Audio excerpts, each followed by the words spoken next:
Going to go back to our top story now, the war on Gaza. And Shayna Lowe joins us. She is a communication advisor for Palestine at the Norwegian Refugee Council. She is in Amman. Thanks very much for being with us. 2 years on, how would you describe the situation in Gaza right now? 67,000 killed, most of them women and children. We've seen famine, starvation, millions displaced. I mean, the scale of what has happened can't be overstated, can it?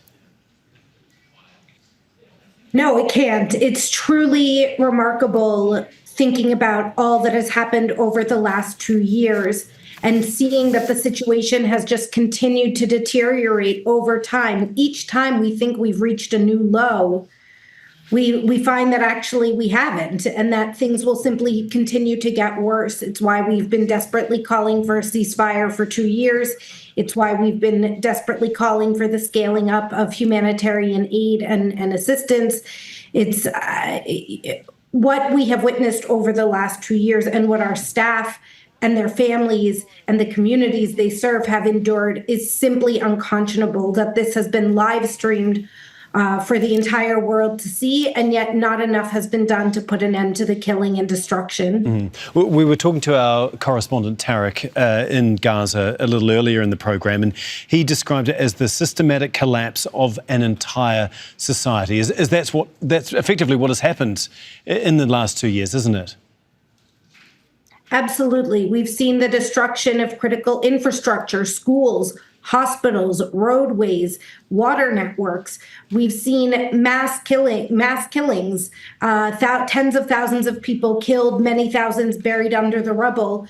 We have seen all efforts or nearly all efforts to bring in aid be obstructed, restricted, and have faced insurmountable challenges in trying to address the grave humanitarian needs that continue to grow each and every day. We continue to face obstructions. The NRC has over 200 trucks worth of aid waiting to get into Gaza, but cannot get approvals.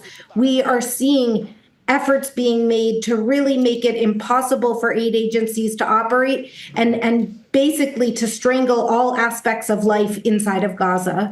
And like you say, things have only gotten worse in that time, and especially since the Israeli military has tried to seize Gaza City. I know the NRC has said that has displaced over 10,000 Palestinians every day in just the last couple of weeks. Can you just give us an idea of what effect that has on your ability to get what little aid you can get into Gaza to those who most need it now? Well, in Gaza City, we remain one of the only organizations continuing to provide clean drinking water to the people that remain there.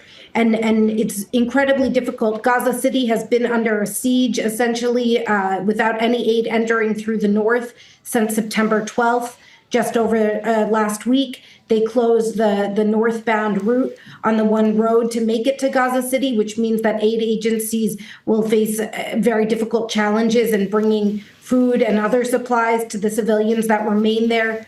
For the people that have chosen to flee or been forced to flee, the conditions that await them in the south of Gaza are unimaginable. One colleague told me they aren't even suitable for animals. People are living in overcrowded shelters.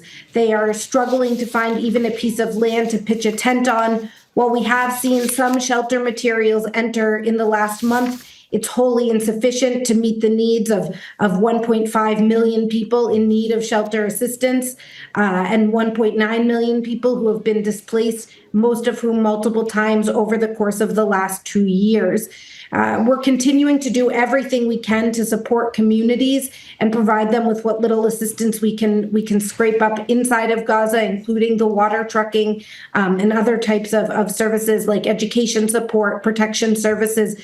But it's incredibly difficult circumstances and conditions. Our colleagues in Gaza who are themselves displaced, who are themselves going hungry, who themselves have lost family and friends over the last 2 years, continue to be committed. I'm amazed. They continue to be committed serving their communities, even though they have lost so much.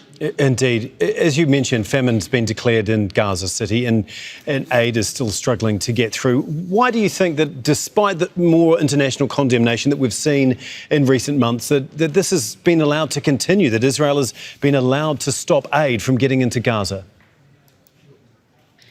I think the biggest challenge now is that there's no accountability for repeated crimes, war crimes, no concrete consequences for Israel to continue, when Israel continues to obstruct aid, continues to kill civilians, target civilian areas, and areas even where they've told people to flee for their safety. And so until the international community steps up and holds those accountable, we're going to continue to see violations day in and day out. And so we desperately need the international community to put pressure on Israel to stop committing these violations, to put pressure on the parties to come to a ceasefire agreement. It feels like these talks may be getting close to something. This is the hope that our colleagues need in terms of an end to the fighting, an end to the bombardment, and the opportunity to really be able to scale up our relief efforts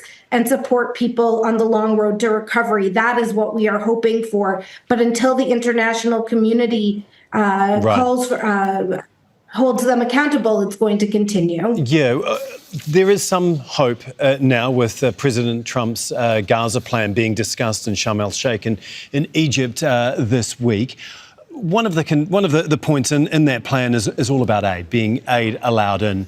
Can you just reiterate for everyone watching and people that might be carrying out those mediations in Sharm el-Sheikh, exactly what is needed and how quickly you would be able to deliver that aid once given the green light?